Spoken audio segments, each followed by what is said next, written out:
Canada and Mexico aren't very happy. They've run out of time. The tariffs are in. Is there any room left for Canada and Mexico to make a deal before midnight? And should we expect those Chinese tariffs, the extra 10%, to take effect tomorrow? No room left for Mexico or for Canada. No, the tariffs, they're all set. They go into effect tomorrow.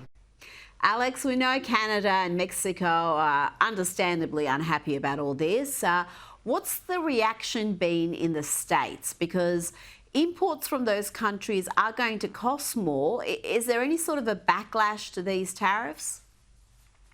I do think there is going to be a temporary backlash where, it's going to cost us some money in the short term. But I think in the long term, it's going to be better for our country if we can actually, tax these people correctly, because we've been giving them basically free money, and Mexico needs to play ball, and I don't think they've done enough, and they haven't stepped up to the plate enough and to satisfy Donald Trump. So at this point, I think they're necessary, and yes, we are going to feel the pain, but now you see car manufacturers saying they're going to build cars, they're going to build Hondas in America. So in the end, it will be better for our country, even though it might hurt in the short term.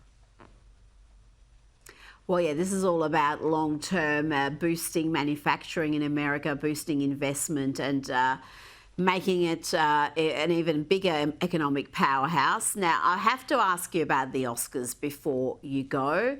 They were on overnight. What was the highlight for you? There were so many highlights.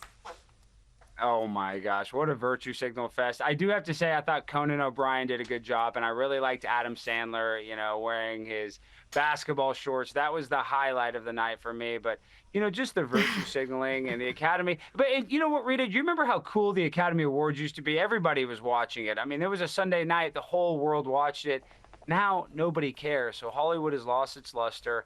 And it's actually a sad sight to see, because I didn't see one of the movies nominated this year. So they need to make better stuff that, people can relate to. And they need to actually remove all these diversity requirements for nominees.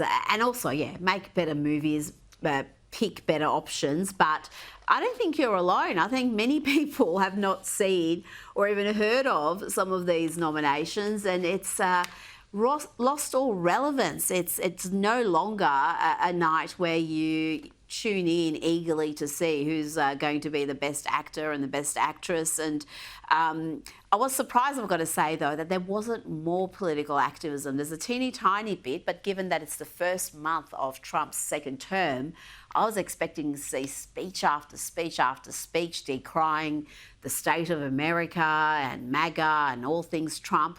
But I don't know, even Hollywood appears to have read the room. Alex Stein, it's always a pleasure. Thank you so much for your time tonight. Thank you for having me, Rita. Always a pleasure.